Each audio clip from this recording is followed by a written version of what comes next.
c'est complètement dingue. Et pour moi, l'IA aujourd'hui, moi je la vois comme l'électricité du 21e siècle. Tu vois. On l'utilise, mais on ne dit pas aujourd'hui, ma boîte existe grâce à l'électricité. Alors, ok, super, oui, t'as allumé ton ordi, quoi. Mais c'est pas un sujet, même le digital, tu vois, n'est plus un sujet, on n'en parle plus. C'est plus un mot qui a du sens parce que c'est de l'air, c'est de l'eau, enfin, il n'y a pas de sujet. Et l'IA, ça devrait être pareil.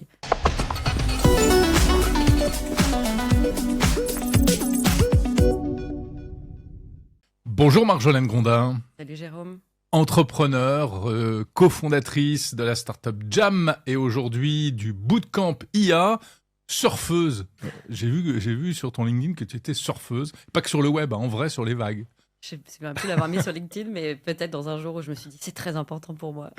Bienvenue dans cet épisode spécial de Monde Numérique en partenariat avec le salon Ready for IT à Monaco du 20 au 22 mai 2025. Salon où tu interviendras pour parler de l'utilisation de l'intelligence artificielle en entreprise, de manière très concrète, ce qu'on peut faire avec, comment, etc. Car évidemment, tu es, toi, grosse utilisatrice d'IA. Est-ce qu'on peut dire aujourd'hui, Marjolaine, qu'on est sorti un peu de la phase exploratoire en ce qui concerne l'utilisation de l'IA et notamment de l'IA générative en entreprise et que vraiment, ça y est, ça devient sérieux ? Alors, oui, et je pense qu'on devrait pouvoir le dire. Après, j'observe quand même une grande disparité encore au sein de l'entreprise. Je pense que l'entreprise, au niveau peut-être strat, tu vois, il y a une volonté de dire, bon, c'est bon, on a joué, on a exploré, mais en fait, à tous les niveaux, et je parle du stagiaire au dirigeant, en passant par tous les collaborateurs, toutes les collaboratrices, il y a des niveaux quand même d'expertise et d'usage très différents. Et je me retrouve aujourd'hui, il y a un peu une dissonance, tu vois. Parfois, je discute avec des dirigeants qui me disent « ça y est, on a exploré, maintenant on a envie de mettre des process, on a envie de trouver les quelques outils, etc. et dérouler ». Je dis « et toi, du coup, comment tu utilises concrètement ?»« Ah, non, mais moi, c'est pas mon sujet, mais je crois que… » Mais en fait… C'est dingue. C'est complètement dingue. Et pour moi, l'IA aujourd'hui, moi je la vois comme l'électricité du 21e siècle, tu vois. On l'utilise, mais on ne dit pas aujourd'hui ma boîte existe grâce à l'électricité. Alors, ok, super, oui, t'as allumé ton ordi, quoi. Mais c'est pas un sujet, même le digital, tu vois, n'est plus un sujet, on n'en parle plus. C'est plus un mot qui a du sens parce que c'est de l'air, c'est de l'eau, enfin, il n'y a pas de sujet. Et l'IA, ça devrait être pareil. Et si on veut vraiment dérouler et l'implémenter à un niveau qui vienne infuser, tu vois, à tous les niveaux de l'entreprise, productivité, créativité, stratégie, etc., collaboration, tout le monde doit s'en saisir. Et que ça ne doit pas être un sujet, tu vois, qu'une personne va développer, le champion, la championne IA, quoi. Alors, on va en parler un peu dans le détail, mais juste avant, en plus, il y a un phénomène assez étrange. Il y a eu des études là-dessus qui montrent que l'IA, il y a une espèce de shadow AI, les collaborateurs utilisent parfois de l'intelligence artificielle dans leur coin, sans le dire, parfois même en ne voulant pas le montrer pour des raisons diverses et variées. Ça, c'est assez génial, tu vois, quand j'interviens en entreprise et que je dis, OK, tu vois, je commence, je dis, qui ici utilise, tu vois, ChatGPT, le plus simple pour commencer. Et là, mais vraiment, je te jure, une fois sur deux, je vois les regards des gens. Ils se regardent en disant quelle est la bonne réponse. Est-ce que je dois dire que je l'utilise pour montrer que, moi, je suis au fait et je l'utilise et ça va, on me la fait pas. Ou est-ce que je dois pas avouer que j'utilise. Et donc, il y a un petit peu un moment, et puis après, il y a un point de bascule quand je sais pas, quelques personnes disent bah si, moi j'utilise, d'autres oui, bah moi aussi. Donc voilà, il y a vraiment, c'est exactement ça, Shadow AI. Et des gens que je forme parfois l'utilisent sur leur ordi perso, leur téléphone perso, parce qu'ils n'ont pas les accès. Il y a un gros sujet, effectivement. Mais il y a des entreprises aussi qui ont mis le haut là très vite. Oui, complètement. Alors, moi, je vais parler de ce que je connais. Dans les médias, il y a des médias qui ont dit « Attention, ça c'est le diable, on n'y touche pas ». Évidemment, tout le monde y a touché dans son coin. C'est pas possible. Et en fait, aujourd'hui, quand tu commences à l'utiliser dans ta vie perso, tu lui poses une question, tu vois l'efficacité, tu organises une rando, j'en sais rien, tu poses une question, tu fais une recherche, un voyage, et tu te dis oh mon Dieu, j'avais pas compris l'étendue. Ce week-end, juste exemple perso, mais j'étais avec une amie qui est CEO d'une boîte d'une centaine de personnes, qui me disait oui, on est en train de créer un coach IA, machin. Et je lui dis ok, bah donc tu utilises un peu ChatGPT. Ouais, non, mais moi, tu vois. Et là, on cherchait un film à regarder. J'ai dit, bah, tiens, mais juste pour rigoler, on va utiliser le mode vocal avancé de ChatGPT et on va lui poser des questions. Et elle regarde, elle me dit, attends, j'avais pas compris. Tu peux lui parler, t'as l'appli, t'as machin. Et en fait, juste un truc tout bête. Et on était là, ouais, un thriller psychologique. Non, mais ça, on a vu, ça, c'est trop machin, ça, nana. Et à la fin, on a regardé un film et elle me dit, Putain, on est en train de regarder ça suite à une discussion avec ChatGPT. C'était Ouais. The Prisoners, le film. On a trop aimé. Et vraiment, elle était. Et tu vois, je me dis, c'est fou parce qu'elle est en train de faire des gros investissements pour développer un coach IA dans sa boîte. Mais juste le petit truc de, OK, on discute avec et on est trois et on trouve un film, c'est le petit moment de, le aha moment, tu vois. Ah ouais.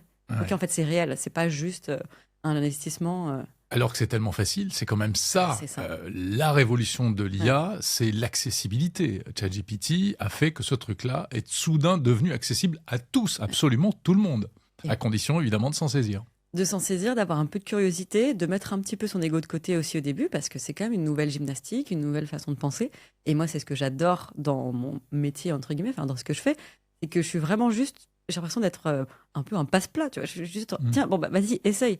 Ah bon Ah d'accord, ok. Et puis là, pouf, effet waouh, et moi, j'ai rien à faire, tu vois. Alors, qu'est-ce que tu fais exactement? Comment est-ce que qu'est-ce que tu montres aux entreprises? Comment est-ce que tu leur expliques qu'elles peuvent utiliser de l'IA? Bah, je fais soit, tu vois, je viens physiquement et on fait des ateliers, je fais des interventions, conférences, ou alors j'ai un bootcamp en ligne où là, plutôt sur plusieurs semaines, on va, tu vois, j'ai des vidéos, etc. Et elles vont vraiment rentrer dans le dur d'intégrer l'IA dans leur quotidien. Moi, ce que je leur montre, c'est surtout, et je pense qu'il y a un peu deux aspects. C'est le changement de paradigme, vraiment de comprendre que c'est pas juste un outil, mais qu'en fait, ça change complètement la façon dont on travaille. Et in fine, ce que je veux leur apporter, c'est vous avez un binôme. Tout le monde maintenant a un cofondateur, une cofondatrice personnelle qui est là avec nous et qui est là pour nous assister, pour nous aider, pour nous accompagner. Ne vous en privez pas. Donc, tu vois, si je schématise un peu ce que je fais, c'est ça. Et j'aime bien dire qu'il y a trois choses dans lesquelles j'utilise l'intelligence artificielle et c'est un peu ma petite pyramide de Maslow à moi-même. La première, c'est je l'utilise comme un assistant à qui je délègue. Donc, c'est vraiment, tu vois, réduire ma charge mentale, augmenter ma productivité et lui dire bah, tu vas m'aider à faire, à gérer mes mails, faire des transcripts de réunions, écrire des comptes rendus. Tu vois, juste vraiment la base pour m'aider à gérer ma Donc, tu to-do fais list. écrire des mails ou écrire des réponses par l'IA? Ouais, j'utilise un outil qui s'appelle Fixer AI, qui en fait, dès que je reçois un mail, va le catégoriser, tu vois, il va le labelliser. On a regardé ensemble les labels suite à ce qu'il m'a proposé et va me rédiger des brouillons. La première fois que je l'ai mis en place, alors, tu vois, ils te disent quand tu vas sur leur site, 3 minutes de mise en place ou 30 secondes, 1 heure par jour de gagner, c'est réel. Et tu vois, la première fois, je le mets en place, je le connecte à mon Gmail, je le connecte à mon agenda, parce que du coup, il doit connaître mes dispos pour pouvoir répondre et tout. Je laisse mon ordi, je reviens le lendemain matin, et là, je vois que, je sais pas, j'ai reçu quelques mails et qu'il y a des brouillons. Et c'est pas du tout quelque chose à laquelle je suis habituée. De voir des petits drafts comme ça, mais qu'est-ce qui se passe? Souvent, c'est plutôt bordel, tu sais, quand des brouillons, c'est un truc que j'ai voulu envoyer, qui s'est pas envoyé, qui machin. Je dis, attends, mais qu'est-ce qui s'est passé? Et là, je vois qu'il y a des réponses. Il a tout préparé. Tout préparé. Et vraiment, 90%, c'est nickel. Et c'est super, c'est fin.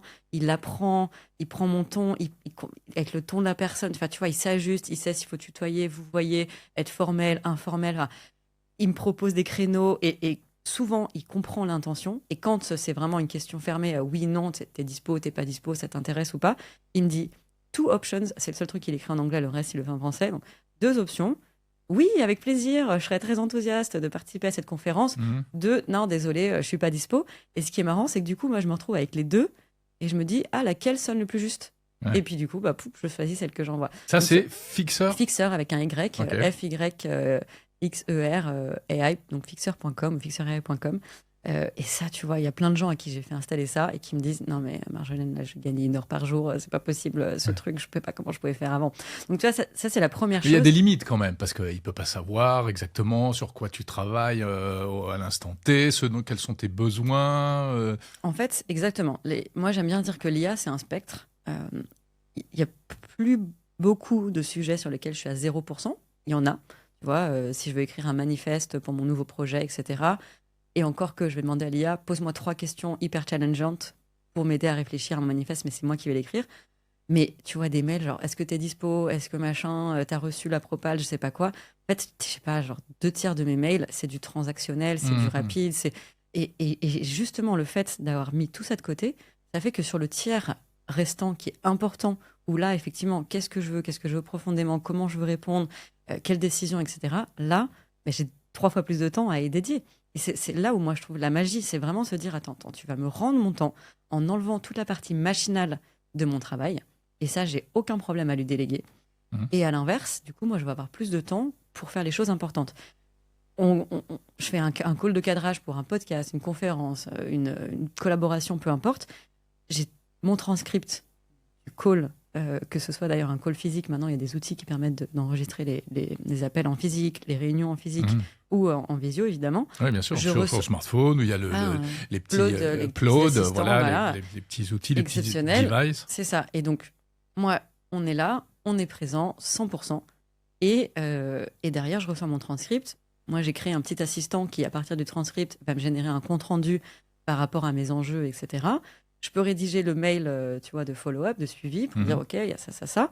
Mais après, moi, je vais passer du temps à préparer, à réfléchir, à faire de la recherche, parce que je sais que toute la partie machinale, je la mets de côté. Et tu vois, ça, c'est vraiment le point qui m'excite, en fait, dans l'IA, c'est de dire, elle nous rend la partie humaine du travail. Ouais.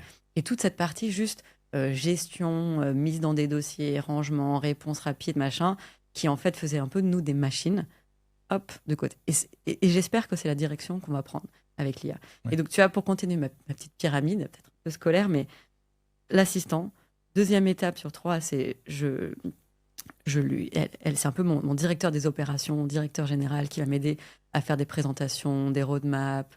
Donc ça veut dire quoi? Tu lui fais faire des PowerPoint, ouais. Tu lui demandes, J'ai etc. un outil, bon, on va pas faire la liste de tous les outils, mais Gamma, GA2MA, qui est assez connu maintenant, à qui en fait, tu vois, on parlait tout à l'heure avant le podcast de l'IA qu'on présente sur LinkedIn, tu vois, où en fait on montre souvent cet outil Gamma, tu lui fais un prompt, fais-moi une présentation sur l'histoire du basketball depuis les années 50.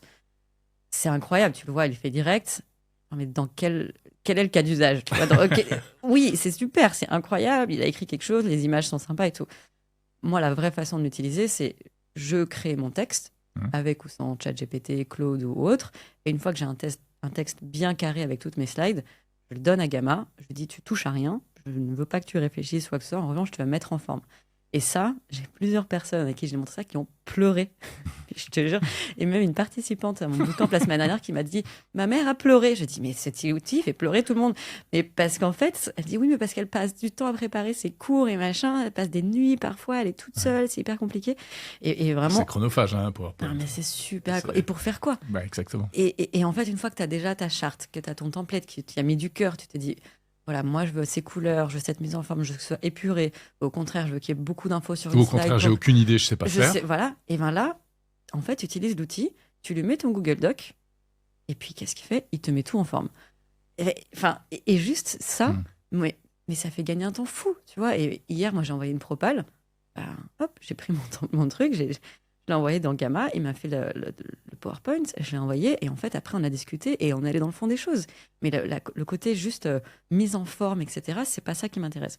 Et le troisième niveau, c'est, j'appelle cofondateur personnel, c'est vraiment m'aider à brainstormer, à réfléchir, à me challenger, à m'assurer que je suis dans la bonne direction, que ce que je fais a du sens. Moi, je parle beaucoup d'ikigai, tu vois, le point entre ce que tu aimes faire, là où tu es bon, ce dont le monde a besoin et ce pourquoi tu peux être payé.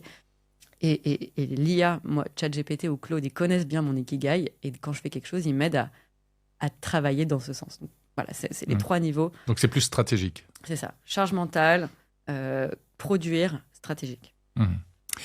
Alors, c'est super intéressant et en plus c'est très concret, on voit très bien ce qu'on peut faire. Malgré tout, c'est pas forcément transposable à tous les métiers, à tous les profils.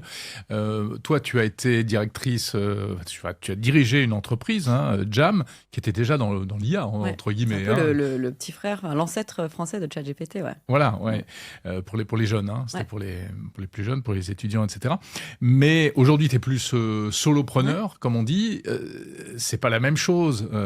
Est-ce que ce que tu viens de décrire peut être transposable quand on est collaborateur dans une grande entreprise ou dans une entreprise moyenne, une ETI, etc. Ouais. Essaie de me trouver un métier qui n'a pas besoin d'avoir le contrôle, une personne qui n'a pas besoin d'avoir le contrôle sur son temps, de produire quelque chose qui a du sens et de qualité et qui répond à un besoin, à un marché, et d'avoir de la strat. Bien sûr, ça va être à des niveaux différents. Tu vois, si tu es dirigeant, tu es plus, j'imagine, sur de la strat et tu as peut-être des gens qui t'accompagnent sur la partie déléguée, etc. Si tu es assistant, tu as besoin contraire, d'assister et d'avoir une partie très organisation ultra carrée de plusieurs personnes, de maîtriser les agendas, de maîtriser les mails, etc. Et peut-être un peu moins sur la strate, mais tout le monde a quand même une strate perso. Et c'est ça que moi j'adore, c'est qu'en fait, je m'adresse à des humains. Et je leur dis, oui, mais attends, mais toi, pourquoi tu fais ce métier? Pourquoi tu es là? Pourquoi tu te lèves le matin? Est-ce que tu sens que tu es sur la bonne trajectoire? Et là, les gens ils disent, oui, il y a la strate intrinsèque à mon métier, mais il y a une strate personnelle. Et pour moi, l'IA, elle fait ça aussi. C'est qu'elle nous dit, mais en fait, si tu peux tout faire. Tu as des ressources quasi illimitées, en fait. J'aime bien cette image de dire, tu ouvres une porte, là, et il y a 30, 50, je ne sais pas combien de personnes expertes qui sont, du coup, des Qui IA. sont prêtes. Et qui sont prêtes à te dire, qu'est-ce qu'on fait? On aide à affiner la roadmap, on aide à écrire une proposition commerciale, on refait la refonte graphique, on fait des PowerPoint. Tu veux quoi? Bah, en fait, si tu as compris comment t'adresser à elle, et ça, c'est l'art du prompt, Oui, comment prompter. Et ça, c'est quand même un prérequis qui n'est pas négligeable. Enfin, qui s'apprend, et puis il y a beaucoup de... Alors, ça vient avec la pratique, etc. Ça vient avec la pratique. Il y a deux choses. Il y a comprendre le champ des possibles. Et en fait, c'est surtout savoir quoi lui demander. Et moi, j'aime bien dire qu'aujourd'hui, notre quête, en fait, en tant qu'humain, mais avec l'IA et pas que, c'est pas de connaître toutes les bonnes réponses, c'est beaucoup trop. C'est de poser les bonnes questions. Et même de se poser les bonnes questions. Et je trouve que la première chose avant de savoir comment prompter les techniques, tu vois, chaîne de la pensée, arbre de la pensée, few shot, etc. Ça, les IA, elles commencent à le comprendre et à l'intégrer. Donc, ça va être de plus en plus facile de prompter parce que les IA, elles font une partie du travail elles-mêmes. En revanche, de savoir quoi lui demander, ça, l'IA, elle peut pas nous aider. Enfin, maintenant, il y a un petit peu des suggestions, etc. Oui, Donc, oui. tu vois, petit à petit. Parfois, on peut lui demander de nous suggérer des prompts. Mais tu vois, même ça, il faut avoir l'idée. Ouais. Donc, c'est-à-dire qu'on part de l'objet, on part de l'objectif, voilà. Et on lui dit comment est-ce que je pourrais te demander de faire ça, en fait. Mais déjà, il faut avoir l'idée que l'IA peut nous aider à résoudre, tu vois, à répondre à cet objectif. Donc, en fait, c'est assez simple. C'est juste se poser les bonnes questions et se dire, j'ai cette IA hyper puissante, j'ai pas peur, j'y vais et on verra. Et c'est pour ça que je dis aussi mettre l'ego de côté et itérer. Itérer, c'est quelque chose que moi, tu vois, en entrepreneuriat, c'est la base, c'est tous les jours, t'itères, t'es là avec ton petit bâton de pèlerin, t'itères. Je trouve qu'en entreprise, et tu vois, c'est peut-être une nuance que je vois entre moi, solopreneur, et des grandes boîtes, il y a moins cette culture de l'itération. Et il y a un peu, tu réussis, tu le fais bien, mais t'as pas le temps, en fait, de tester, de refaire. Si tu n'as pas réussi dès le premier coup, et moi, je viens aussi pour débloquer ça et dire non, en fait, de toute façon, soit tu passes 1 heure à comprendre comment faire le grand saut, tu vois, comment se lancer, tu vas te planter parce que tu connais pas l'outil, tu sais pas, ou alors, vas-y, là, en 1 seconde, tu fais quoi? Tu lui demandes quoi? Et on refait, et on réessaye. Marjolaine, alors on a parlé d'un certain nombre d'outils pour les mails, faire des présentations, etc. et tout. Il y a un truc qui arrive là, c'est peut-être la révolution dans la révolution, hein, avec ce mot un peu passe-partout, c'est les fameux agents, les agents IA. Est-ce que tu utilises des choses qui peuvent être catégorisées en tant qu'agent IA? Ouais, alors les agents, c'est marrant parce que... On va rappeler en 2 mots ce que c'est, en gros. Les agents, c'est une IA qui a une certaine autonomie et qui va faire des actions et une série d'actions toute seule et qui est capable d'extrapoler à partir d'un objectif que tu lui donnes. Elle peut un peu sortir du cadre. Exactement. En fait. À la différence d'un assistant à qui tu vas dire tu fais ça, il va le faire et s'il ne sait pas le faire, il va mal le faire. Et souvent même, il ne va pas te dire qu'il ne sait pas le faire. Ça, c'est terrible. Ça, c'est terrible. Entre parenthèses. Il te dit jamais non, il te dit jamais je ne sais pas le faire. Il te donne une réponse nulle, mais il le fait. Et moi, j'ai des élèves, des entreprises que j'accompagne qui s'arrachent les cheveux parce qu'ils essaient de faire par exemple, des PowerPoint à ChatGPT. Et ils me disent, mais c'est nul. Et ils continuent de me le faire. Je dis, non, mais en fait, il ne te dira pas, mais il ne sait pas le faire. Un agent, il sait te dire, il me manque des infos, je ne sais pas. C'est vraiment une logique très différente. Ouais. On est là, donc début 2025, au début de cette révolution, dans la révolution, comme tu dis très, très justement, des agents et de l'IA. Moi, c'est sûr que ça apporte quelque chose de complètement différent parce que maintenant, on n'a plus juste des exécutants et des exécutants intelligents. Enfin, c'est une fausse intelligence. Intelligence, c'est l'intelligence artificielle. On est d'accord. Donc, c'est complètement... si on regardait derrière ChatGPT, c'est des chiffres, c'est des nombres, il n'y a pas de mots. Il ne comprend rien à ce qu'il dit, ce n'est pas son enjeu. Mais là où les agents, c'est intéressant, c'est que tu vas être capable de leur donner un truc, un peu tu leur jettes le poisson et ils te renvoient quelque chose parce qu'en autonomie, ils ont réfléchi. Aujourd'hui, je pense que les agents les plus performants, les plus réalistes auxquels on est confronté, ou qu'on peut utiliser, c'est les agents de recherche. moi, j'utilise au quotidien, ou en tout cas régulièrement, Deep Research, soit Donc, sur ChatGPT ou Perplexity. Ouais. Il est très bien aussi. Et si tu utilises la recherche approfondie ou Deep Research de ChatGPT, donc c'est pas un modèle, c'est une fonctionnalité dans ChatGPT. Oui, il faut cliquer sur un petit bouton. Sur en recherche fait, hein. approfondie, Ouais. tu vois, tu as recherche web, Canva, etc., faire du code et donc recherche approfondie. Et tu lui dis, bah voilà, j'aimerais que tu me fasses une recherche sur tel sujet. Si je prends par exemple, moi je suis en train de me renseigner sur les tiny house, tu vois, l'habitat léger en France. Et j'ai besoin de comprendre la législation, de comprendre le marché, les opportunités, les PLU, tu vois, un truc assez complexe. Et donc je lui dis, bah, fais-moi une recherche. Et là où, à la différence de ChatGPT qui m'aurait pondu quelque chose en se disant, j'essaie de faire un peu le bon élève, je me dis qu'il y a peut-être des choses que j'ai pas écoutées en cours dans la leçon d'avant, donc peut-être que je sais pas tout, mais j'y vais. Là, pas de honte, il me dit, OK, pour te faire un bon rapport, voilà 4 questions. C'est souvent 4 ou 5 questions. Est-ce que tu veux juste en France ou en Europe? Est-ce que tu veux les perspectives, prospectives ou juste la législation actuelle?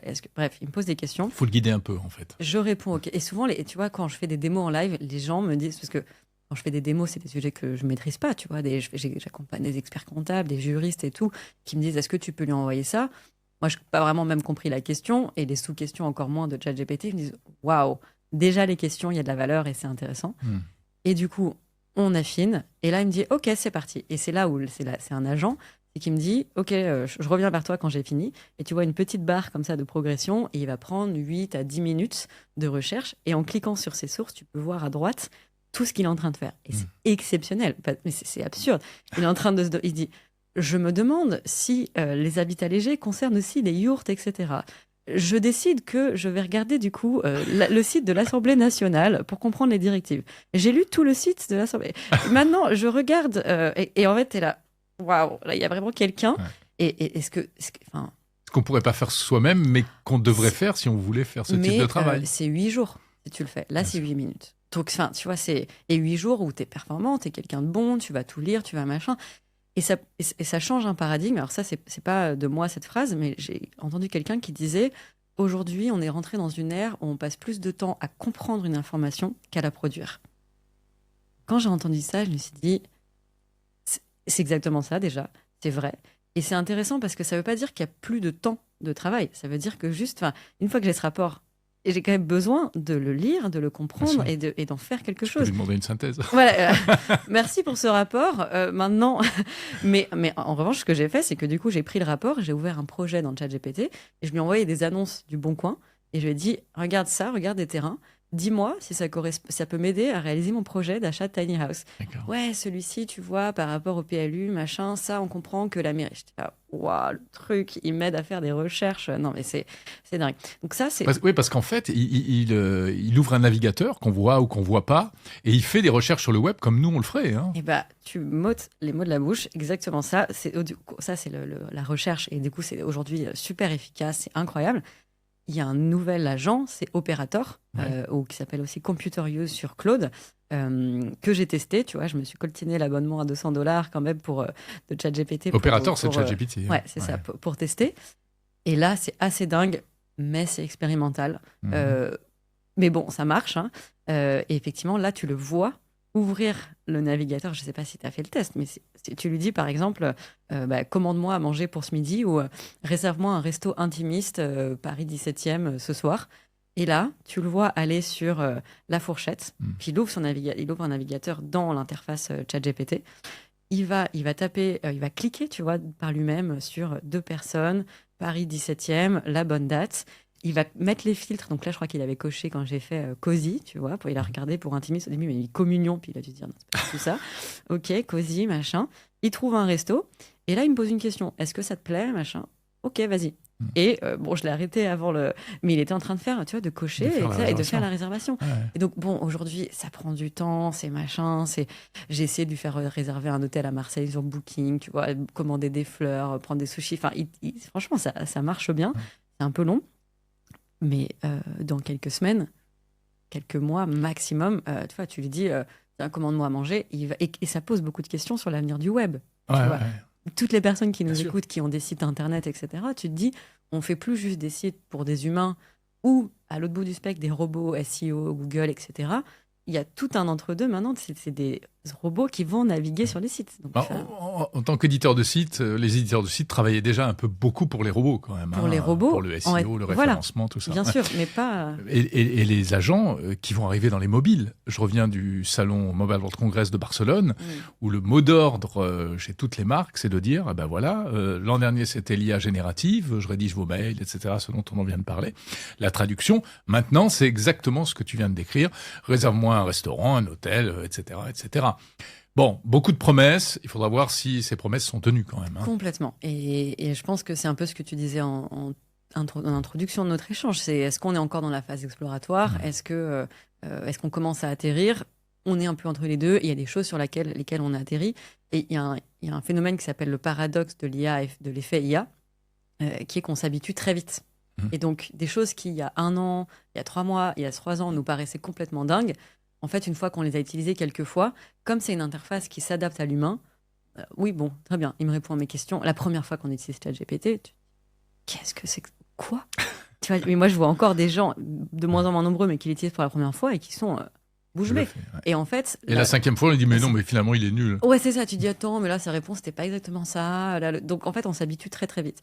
Donc, et il y a des choses auxquelles on va s'habituer, tu vois, je sais pas, le doublage en temps réel, ça nous paraît fou quand on l'imagine, et puis bientôt on pourra se dire, oui, bah, je fais une visio avec quelqu'un en Chine, ouais, pas de problème.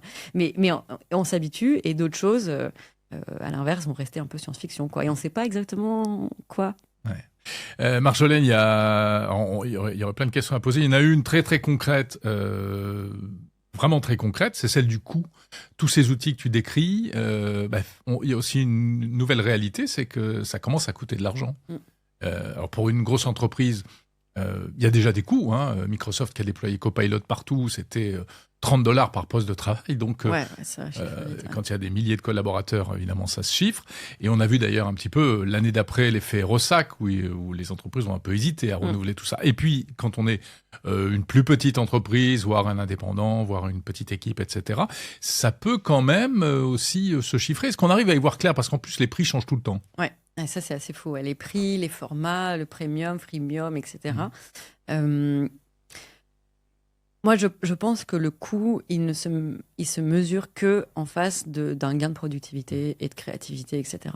Donc, et après, on va rentrer dans peut-être des discussions un peu plus délicates mais du coup, moi, je pense que l'IA ne remplace pas un humain, mais on peut être remplacé par quelqu'un qui sait utiliser l'IA. Et moi, à mon échelle, tu vois, d'indépendante, je vois que je fais appel à des experts, des expertes qui utilisent l'IA, que ce soit du graphisme, du copywriting, etc. Je sais qu'on va mieux se comprendre et ça va aller plus vite. Et donc, si la personne me dit je fais tout à la main, non. Donc voilà. Oui, pour toi, ça devient un facteur. C'est une évidence. C'est une mauvaise chose, en fait. Bah oui, si la personne n'utilise pas l'IA, je me dis, mais on va pas parler le même langage. Et même des gens que je forme me disent, maintenant, dans mes collaborateurs, je suis obligée de les former parce que sinon, on va pas du tout à la même vitesse, on réfléchit pas pareil. Enfin, c'est vraiment un changement de paradigme. Mais donc, pour moi, quand j'ai des gens qui me disent, ah, là, ça va commencer à me coûter $200 d'outils par mois, ok, mais tu me mets face à quoi, tu vois? Oui, c'est vrai que... Et donc, moi, je pense que je paye, je sais pas, 200, 300, je n'ai pas fait le calcul, mais 200, 300, 400 euros par mois d'IA. Pas 300. Mais t'imagines, je suis solopreneur, comme tu dis, indépendante, à opérer un bootcamp qui fait plusieurs centaines de milliers d'euros par an de chiffre d'affaires. Enfin, on rentre quand même dans des... Donc, ça ne me dérange pas de les payer, tu vois. Bien sûr. Ouais. Il y a la question du coût. Il y a une autre question aussi un peu sensible, celle des données. Ouais. La protection des données. Je travaille dans une grande entreprise, je me dis, tiens, je vais faire mon PowerPoint que m'a demandé mon chef par ChatGPT ou autre, mais si je commence à mettre toutes les données de l'entreprise sur ces chatbots, on sait que c'est pas une bonne chose, en fait. Alors, il y a plusieurs choses. Quand tu utilises si on reste dans le ChatGPT, qui est quand même le plus courant, avec le forfait entreprise, tes données... Elles sortent pas. Elles sont pas utilisées. Elles sont pas voilà, officiellement. Officiellement, dans tous les cas, de toute façon, on peut pas faire mieux que ça. Officiellement, elles ne viennent pas entraîner les modèles. Même à l'échelle individuelle, on peut décocher dans nos paramètres. On va dans, tu vois, notre profil, les paramètres, bon savoir, gestion des données, et on décoche entraîner le modèle. Donc voilà, ça c'est la première chose, je pense, à faire. Moi, je l'ai fait directement. Voilà, on n'a pas besoin de faire du zèle. On n'entraîne pas le modèle. Si jamais ça entraînait un modèle, il faut imaginer que déjà c'est le modèle suivant, donc il va sortir plusieurs mois plus tard, et c'est noyé tu vois, un ensemble de données qui est immense et qui va être... Ouais. C'est vrai qu'on n'arrive pas dans la musique générée par ordinateur à reconnaître, à savoir d'où elle vient. Ouais. Et finalement, dans les données, c'est des pareil. photocopies. Sauf qu'il y avait des bugs au début, rappelle-toi, où ChatGPT, où des gens ont réussi à remonter des informations. Je crois que c'était des ingénieurs de Samsung. Oui, mais Samsung, c'était un bug. Comme tu vois, c'est pas. Bug. En fait, moi, je pense qu'il y a une règle, c'est si tu le mets dans Gmail ou dans tes mails, dans un cloud, tu peux le mettre dans le ChatGPT. C'est vraiment s'il y a une donnée qui est ultra sensible. Dans ce cas-là, moi, ma bonne pratique, c'est de dire anonymise. Anonymise la donnée, tu vois, donc, et tu n'utilises pas un outil pour le faire parce que sinon, c'est le serpent qui se mord la queue. Tu le fais toi-même, tu prends ton PDF ou ton document, tu enlèves le nom du client, tu enlèves les données sensibles, et là, c'est parti. Et tu peux travailler avec un business plan, tu peux travailler avec des données, des chiffres extrêmement précis, tant que c'est anonymisé. Donc ça, c'est vraiment, si tu veux te boucler ceinture, tu veux pas que ça... Mais aujourd'hui, j'invite les gens à faire le test. Tu dis quelque chose de très précis sur une boîte, sur un client, t'inventes et tu demandes au voisin, vas-y, pose la question, tu verras qu'il ne le sait pas. Pas... On croit que l'IA, du coup, c'est comme un humain à qui tu vas confier un secret et du coup, il peut le dire au voisin. C'est pas du tout ça. Non. C'est pas ça. C'est même d'ailleurs parfois dommage parce qu'il a une mémoire qui est limitée, il oublie. Il a une mémoire sélective. Il retient des choses sur nous qu'on a pu lui demander il y a quelques temps et puis il y en a d'autres qui l'oublient complètement. Alors ça, c'est hyper marrant parce que, étonnant. Tu vois, je sais pas si tu as eu cette expérience, mais il te dit, ChatGPT, mémoire mise à jour. Tu vois, il y a un petit... et c'est vraiment comme si, tu vois, nous, on discutait et je te disais... ça, faut que je m'en souvienne. Voilà, je te disais quelque chose, genre, oui, tu vois, j'ai lancé le bootcamp et là, tu me disais... Je mets ça en mémoire. Et puis, et le reste, tu te dis rien, je dis, ah ouais, ça te passe, ok. Et c'est absurde. Et après, je peux aller voir, et donc c'est aussi dans notre profil, tu sais, tu peux aller voir dans ton profil de créateur, je sais plus comment ça s'appelle, tu cliques et tu vois en fait toute la mémoire qu'il a, enfin tout ce qu'il a en mémoire sur toi. Tu as une petite poubelle à droite et tu peux dire, ça tu l'oublies, ça tu l'oublies. Ouais. Donc c'est pas un humain, quoi. C'est une IA, une intelligence artificielle. C'est Luc Julia, quand même, le français... un intellectuel que j'adore et qui a co-créé Siri, qui a créé un bouquin qui s'appelle « L'intelligence artificielle n'existe pas ». Qui intervient régulièrement dans Monde Numérique d'ailleurs, je vous invite à l'écouter. Je l'aime beaucoup. C'est bien, c'est bonnes pratiques comme ça pour utiliser l'IA, donc des tips, les tips de Marjolaine Grondin. Marjolaine, il y a aussi, si on prend un peu de recul, est-ce que tu te poses pas la question, finalement, de te dire, OK, c'est super, t'as plus à faire tes PowerPoint toi-même, t'as plus à faire tes réponses de mail, mais on va pas perdre un peu nos capacités cognitives, pour employer des grands mots? Tu dis, t'as plus à faire tes PowerPoint toi-même, t'as plus à faire tes mails toi-même. Moi, je nuance. Je dis, t'as plus à faire la partie machinale de tes PowerPoint et de tes mails. Alors, la réalité, c'est que oui, moi, parfois, je me dis, waouh, je suis tellement assistée que parfois, il faut quand même que je me force à un petit peu réfléchir et il faut sortir. En fait, j'ai un peu deux modes maintenant, ce qui est assez machinal de parler de mode pour un humain, mais j'ai le mode délègue, tac, tac, tu fais faire, ça va vite, ça marche bien, c'est super. Et il faut que je prenne un petit peu de temps pour après me remettre dans un mode de réflexion, Mais en tout cas, c'est comme si ce mode automatique, maintenant, il pouvait me prendre 20% de mon temps, là où il me prenait toute ma journée avant. Et quand j'avais de la chance, j'allais faire de la strat, j'allais faire de la réflexion, etc., de l'introspection. Maintenant, ça, c'est 20%. Mais du coup, il faut que je me force un peu à me dire, maintenant, j'ai 80% du temps restant. Tu vois, le travail qu'on est en train de faire, là, il n'y a pas d'IA. On est toi et moi, on est en train de discuter. Enfin, si j'avais perdu toutes mes capacités... J'ai même pas utilisé l'IA pour préparer l'interview, tu vois. Mais en fait, c'est juste... c'est un point très juste, c'est que du coup, il y a quand même une éducation, un muscle à travailler et une philosophie quand même à insuffler qui est, attention, délègue la partie machinale, mais réapproprie-toi à fond et sois exigeante avec la partie humaine, réflexive de ton travail. Et peut-être qu'il y a des gens qui en ont moins envie, qui se disent, bon, en fait, le travail, c'est un gagne-pain, tant que je peux déléguer, j'y vais. Moi, je trouve que, et j'appelle ça un peu le cadeau inattendu de l'IA, c'est qu'elle nous fait ce cadeau de nous dire, OK, mais en fait, tu veux quoi de ta vie? Tu veux faire quoi au fond? Bah oui, si tu n'avais pas de limite, s'il n'y a pas ce truc de, ouais, mais attends, il faut quand même gérer les factures, il faut envoyer les mails, il faut faire les docs et machin, tu veux faire quoi? Et là, il y a un effort humain à faire. Mais je pense que l'humanité, elle est capable, elle a envie de faire cet effort et que c'est gratifiant et c'est aussi pour ça qu'on est là, mais on a un moment de notre histoire où l'IA elle nous dit c'est bon, la partie machinale, ça fait 200 ans que vous le faites, même plus, mais en tout cas à niveau industriel. Maintenant, Maintenant, c'est réflexion, créativité, collaboration, communication. Alors, à toi de jouer. Super. Moi, Merci. Merci, Marjolaine Grondin. merci Jérôme. Entrepreneur et dirigeante du Bootcamp IA, et que bien sûr on pourra retrouver au salon Ready for IT à Monaco du 20 au 22 mai. J'ai Tu hâte. interviendras très concrètement sur tous ces sujets-là. Donc si on en veut plus, rendez-vous au salon Ready for IT. Merci encore. Merci à toi.